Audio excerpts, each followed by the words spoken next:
با درود خدمت همراهان عزیز.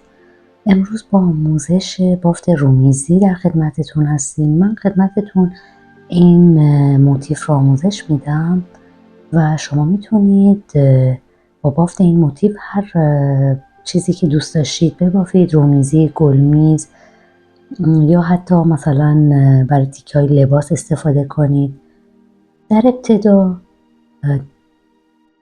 یک حلقه جادویی میزنیم و درون حلقه جادویی 12 پایه بلند میبافیم.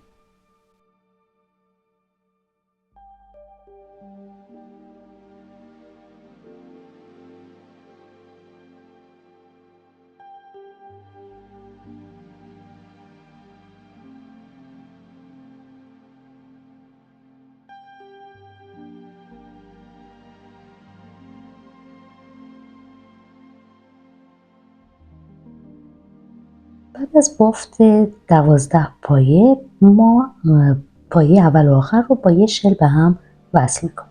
نخمون رو هم از عقب میکشیم تا حلقمون ایجاد بشه.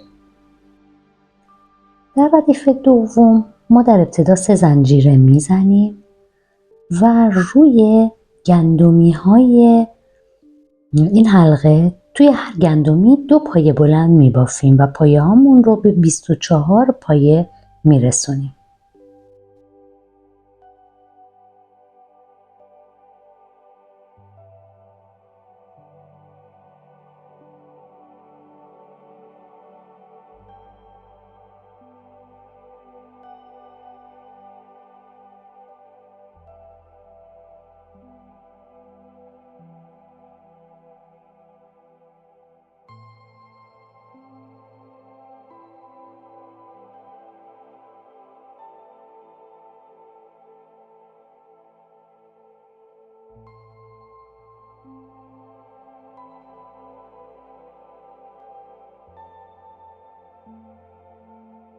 مجدد ابتدا و انتهای کار رو با یه شل به هم وصل میکنیم.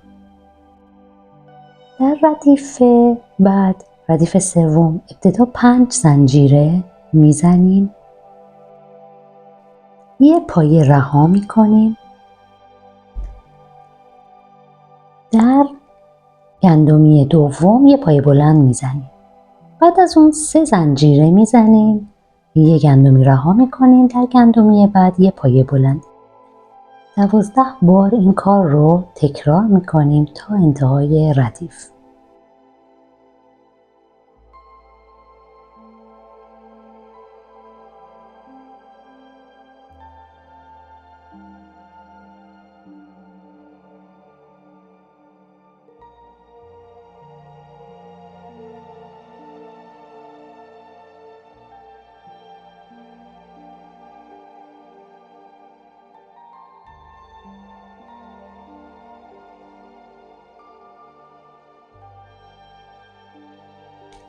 در انتها 3 زنجیره میزنیم و با یه شل به زنجیره سوم از ابتدای ردیف وصل میکنیم.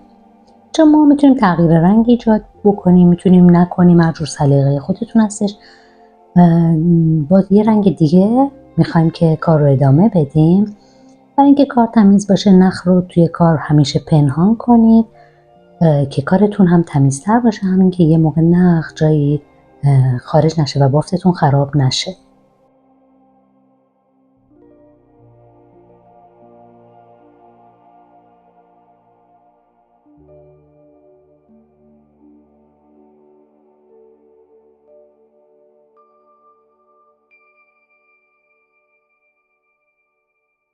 ما در ابتدا یه زنجیره میزنیم روی قلابمون و این زنجیره رو از داخل این توری رد میکنیم.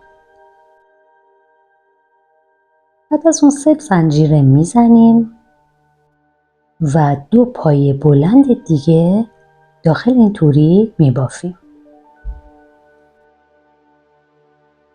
بعد از که این بشه 3 پایه بلند، ببینید اون 3 تا زنجیره یه پایه بلند و 2 پایه بلند دیگه که میشه 3 پایه بلند. یه زنجیره میزنیم و توی تمام این توریا 3 پایه بلند میبافیم. یه زنجیره و 3 پایه بلند تا انتهای کار. انتهای کار مجدد با یه شل ابتدا و انتهای کار رو به هم دیگه نصب میکنیم.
من اینجا مجدد تغییر رنگ میدم.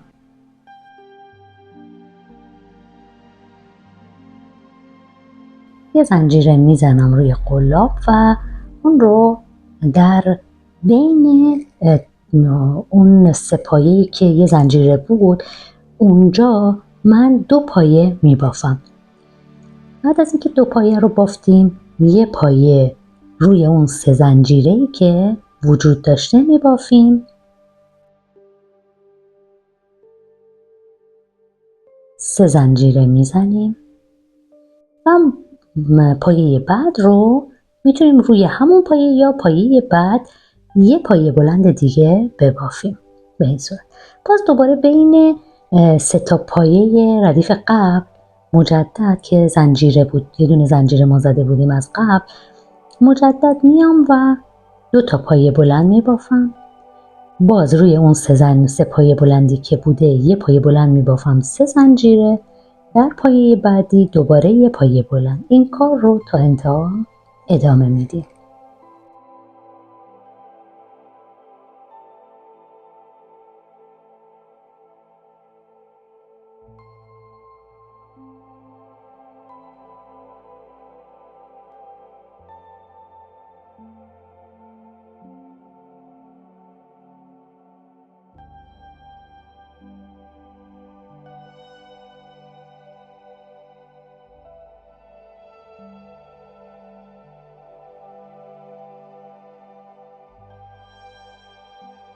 در انتها با یه شل من ابتدا و انتهای کار رو به هم وصل میکنم.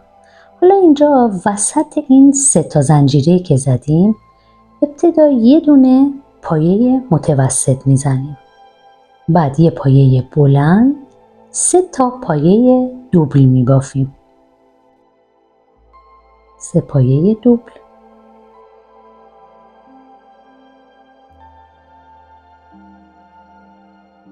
و مجدد یه پایه بلند،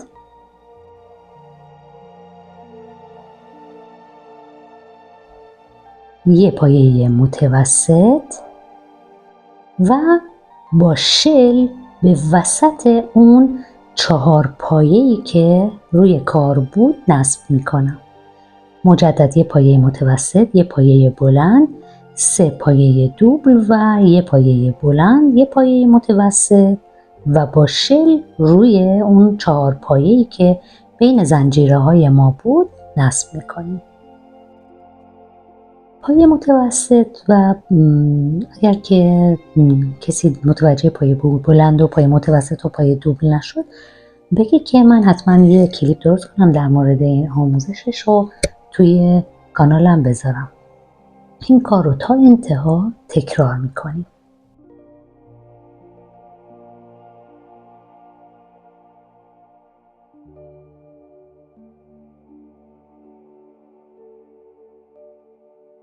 اینجا مجدد با یه شل ابتدا و انتهای کار رو به هم وصل میکنیم. حالا اینجا ما روی این پایه هایی که توی ردیف قبل بافتیم در ابتدا یه پایه کوتاه میزنیم، یه پایه متوسط، 2 تا پایه بلند توی یه گندمی، دوباره یه دونه پایه بلند توی یه گندمی، 2 تا پایه بلند توی یه گندمی دیگه، یه پایه متوسط و یک پایه کوتاه. این کار رو 12 بار ما تکرار میکنیم.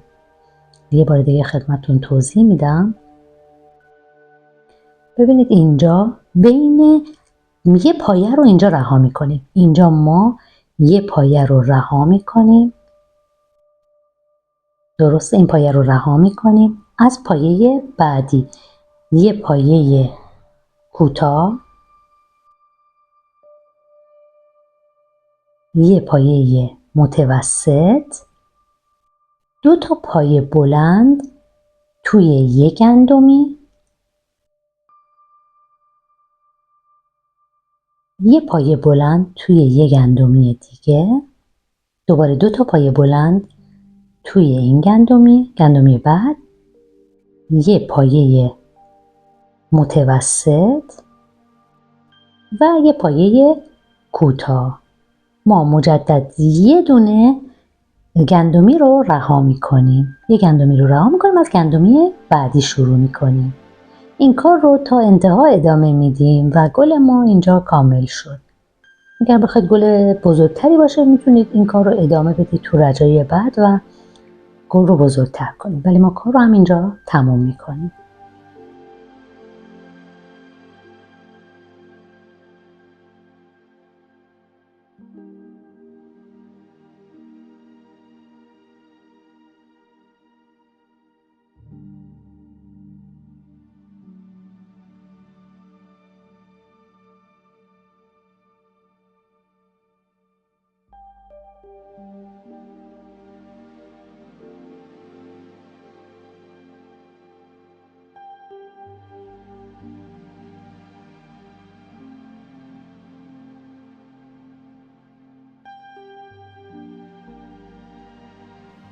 ما نخهای اضافی رو توی کار پنهان میکنیم که نخهای اضافی پیدا نباشه و میتونیم کار رو یه مقدار اتو بخار بدیم که یه مقدار صاف باشه. بستگی به سلیقه خودتون داره. اگه دوست دارید که کار صافتر باشه، من این کار کردم، با بخار یه مقدار صاف کردم کار رو و از این گل برای بافت رومیزی که 2 متر در 30 سانت بود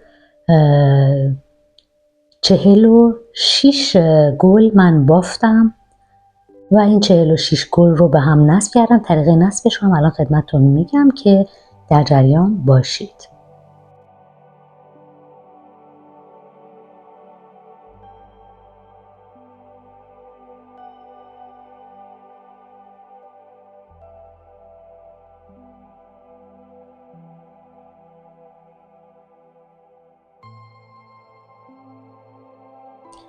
در ابتدا من این گلا رو کنار هم چیدم. ببینید ما گلامون 12 گلبرگ داره. از این 12 گلبرگ گلایی که وسط میفته، هر 12 گلبرگش وصل میشه به 6 تا گل دیگه. اون گلایی که توی حاشیه میفته بستگی به این که چقدر تو حاشیه باشه به چند گل وصل میشه.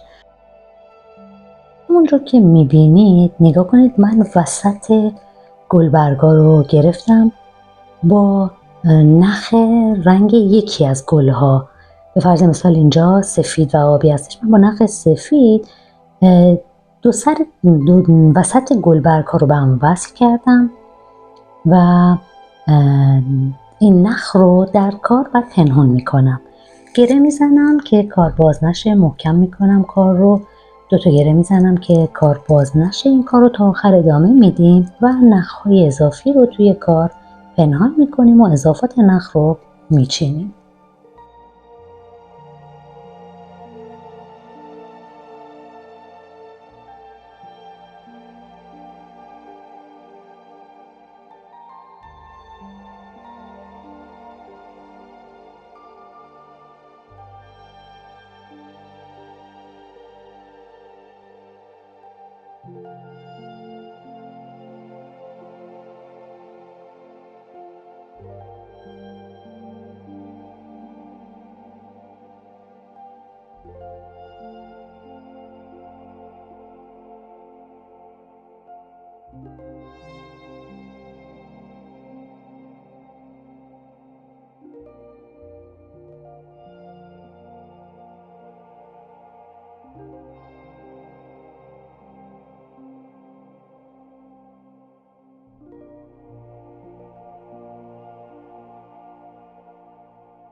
همینطور که میبینید کار آماده شده و میتونید از این کار تک رنگ استفاده کنید توی رنگ‌های مختلف و بستگی به سلیقه خودتون داره. میتونید کوچیک‌تر ببافید یا عرضش رو بیشتر کنید یا کمتر. امیدوارم که از دیدن این کار لذت ببرید. من این کار رو به سفارش یکی از دوستانم آماده کرده بودم که امیدوارم اونم روی میزش استفاده کنه، لذت ببره. همینطور شما بتونید این کار رو آماده کنید و از این کار لذت ببرید. دوستان عزیز، لایک، کامنت و سابسکرایب رو فراموش نکنید. بدرود تا آموزش بعد.